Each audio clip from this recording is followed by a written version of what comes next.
Jorge Ramos, qué placer tenerte aquí. Gracias. ¿Lo vamos a hacer en Spanglish? No, lo hacemos en dual language, que es una cosa distinta culturalmente. I'm going to ask you a question that nobody asked you before. Are you an activist or a journalist? I love the question because I've been asked that question a lot since I had this interesting encounter with Donald Trump. And I am just a journalist who asks questions. But the difference is that sometimes I take a stand. And I think as journalists, you have to take a stand when it comes to certain issues. Because if you don't do that, then you're not doing your job as a journalist. I think the most important social responsibility that we have as journalists is to confront those who are in power. So when it comes to racism, discrimination, corruption, public lies, dictatorships, and human rights, you have to take a stand. If not, you don't do your job. Did you see Spotlight, the movie? Of course. I saw Spotlight, I talked to Marty, I interviewed my boss. Yes, I did everything, all of the above. All right, okay. So I am completely convinced that they took a stand. Did they take a stand against those who were in charge of the Catholic Church in Boston? Did they took a stand with the victims? I think they did, and that's good journalism. So if you're a reporter who just asks questions, why are you so controversial? Why are you so hot in Anglo media? Maybe because you are the Latino guy in Anglo media? Is that an answer, maybe? No, I think it has to do because we are addressing issues that you might not regularly see in English language media. I think we are dealing with issues of lack of representation. We are 17-18% of the population Latinos. We only have 3 senators. And then when it comes to immigration, when was the last time that you saw an undocumented immigrant on English language TV? Never. Well, when was the last time that I saw a PhD Hispanic speaking in English language media ever? Exactly. So I think what we are doing, we are addressing and bringing up issues that nobody else is, simply because it's personal to us. When I'm talking about immigration, I'm talking about my neighbors, my friends, my coworkers. I'm talking about you and me. So it is close to our heart. That's where I'm doing it. Okay, give me a number. So it's a short answer. How many times a president has lied to you? How many times a politician has lied to you? Well, I mean, we are assuming that many politicians, but not all of them. Let me tell you, I think not all of them. I've met very honest politicians who tell you one thing and then at the end they simply cannot deliver. Okay. However, what I'm trying to do in my interviews is to do a lot of background. The great interviewer, Barbara Walters, she's still working, and she says she's doing a lot of homework. And I think you got to do a lot of homework before the interview and have to know more about the interviewee than they know themselves. So I think once you know that somebody either lied or made a contradictory statement or simply just didn't keep his word, that's where you go. That's where you have to ask. The book in Spanish means, is translated, well, I don't know. The original version is Sin Miedo. Sin Miedo. The English version is Take a Stand. Take a Stand. Well, before the interview, I don't know, we were being recorded already. We said that it's timely, it comes at the time because of Trump. Yeah. So are you rebelde porque Trump te hizo así, or what happened? No, I think that as journalists, and I'm completely convinced of this, sometimes you have to take a stand. When you talk to a dictator, do you approach a dictator the same way you approach a victim of that dictatorship?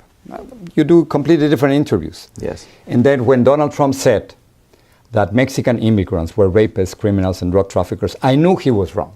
Not because my opinion, but because all the information that I have. The vast majority of immigrants are not criminals nor rapists. And immigrants are less likely to be criminals than those born here in the United States. So that's the only thing I did was I confronted Donald Trump with that. And then with the absurd, stupid idea of trying to build a 1,900-mile wall between Mexico and the United States, when almost 40% of the people, they come with a visa or by plane. By plane. It's true that liberty brings happiness, but only courage brings liberty.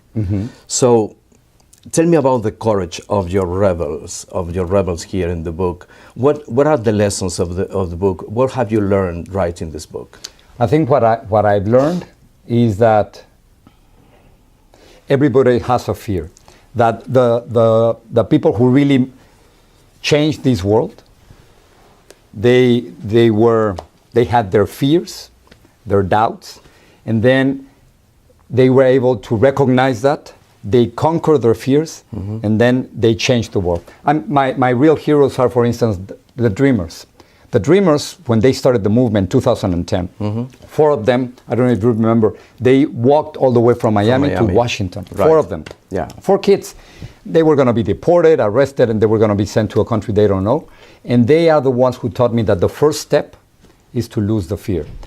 The other lesson is from Desmond Tutu, who fought with Nelson Mandela in South Africa. And he told me something beautiful. He told me, you have to know that at the end, you're going to win. And those 2 lessons are incredible. They're priceless. Look, let me go into the other language. ¿Por qué esta generación, por qué la generación de nuestros hijos es tan importante para Estados Unidos? Porque ellos son los que ya están cambiando Estados Unidos. A ti y a mí nos tocó el trabajo de abajo, ¿no? Nos tocó ser de los poquitos. Nos tocó no tener poder. Nos tocó hacer los trabajos que nadie más quería hacer. Y ahora nuestros hijos, tus hijos, tú tienes 2, ¿no? Sí, señor. Y yo tengo 2. Como tú, muy parecidos en edad, sí. Claro, y esos hijos de nosotros están cambiando ya los Estados Unidos. Nosotros hemos pasado los latinos de pasar de grandes números a poder. Ese poder que tú y yo no tuvimos, lo tienen ellos. Y yo puedo decir con orgullo y casi llorando que mis hijos tienen una mejor vida que la que yo tuve. Mejores oportunidades que las que yo tuve. Y tus hijos, me acabas de contar, tienen mejores oportunidades que las que tú tuviste. Para eso vinimos aquí. Y son más inteligentes que yo. Más inteligentes, más poderosos, no tienen miedo, no esperan. Tú y yo, ¿cuánto esperamos, hombre? Yo esperé a que... Pero nos quejamos más nosotros que ellos, ¿eh? Porque nos teníamos que quejar más. Y entonces, ahora ellos, nosotros hemos hecho el trabajo de abajo, ¿no? Mi papá era arquitecto, mi papá hizo el trabajo de los cimientos, ¿no? De la base. Y ahora a ellos les toca empezar desde ahí. Y ellos pueden llegar a ser el próximo presidente, el próximo CEO de Facebook, de Google, pueden cambiar el mundo porque no tienen los problemas que tú y yo teníamos. Quiero que veas 2 imágenes y que me cuentes cuál es el viaje, cuál es la trayectoria que hay entre una y otra. Una es esta portada del Tiempo Latino. Sí. Go back to Mexico. Sorry, claro. Go back to Univision. No, pero es lo mismo. Es lo mismo. ¿Eh? Son palabras...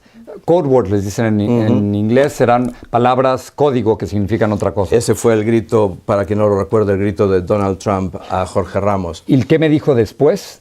Un seguidor de Donald Trump, segundos después me dijo, get out of my country. O sea que es muy peligroso que un candidato presidencial ataque a minorías porque poco después otros van a hacer exactamente lo mismo. La pregunta no terminaba ahí. Lo que pasa es que como eres periodista interrumpes. Ya. Te encanta. La pregunta continuaba porque en realidad la meta era esta. Desde ahí hasta aquí. Ya. Estamos con un Donald Trump haciendo de domador del GOP. ¿Qué está pasando, Jorge Ramos? Es que nos rompemos la cabeza tratando de entender lo que pasa y lo que está ocurriendo es muy sencillo. Es la explicación más sencilla del mundo. Hay millones de norteamericanos que piensan como Donald Trump. Eso es todo. Okay. Y Donald Trump... Pero hay una cosa que se llama clase media que se está perdiendo, hay una cosa que se llama ansiedades raciales, hay una serie de justificaciones socioeconómicas, ¿no? Hay muchas bases distintas, pero al final de cuentas... La identidad del Partido Republicano. Al final de cuentas, lo que existe son millones de norteamericanos que piensan exactamente como Donald Trump. Y la idea central de todo esto está en un concepto nostálgico de los Estados Unidos. Nos quieren regresar a un Estados Unidos que ya no existe. Ellos quieren un Estados Unidos donde las minorías no sean tan importantes, donde todavía se pueda discriminar, donde... A mí eso me recuerda a las películas de Doris Day. Yo creo que nos quieren llevar a las películas de Doris Day. Lo que pasa es que a mí Doris Day me gustaba. Claro. Y me erotizaba mucho cuando era pequeñito. Quiero terminar la conversación porque si no, yo me estaría toda una vida, como tú bien sabes.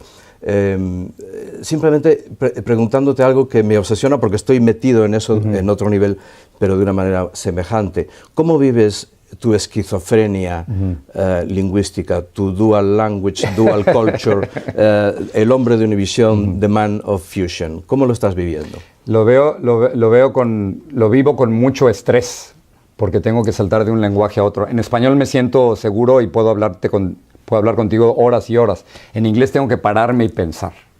Y tengo que todavía pensar si gramaticalmente estoy hablando bien, si el acento es correcto o no. Todavía tengo esas pausas. Y yo creo que gracias a eso, en inglés puedo pararme y pensar. Y eso me ayuda, para no decir cosas que no debo. When you speak in English, you speak with a great American accent.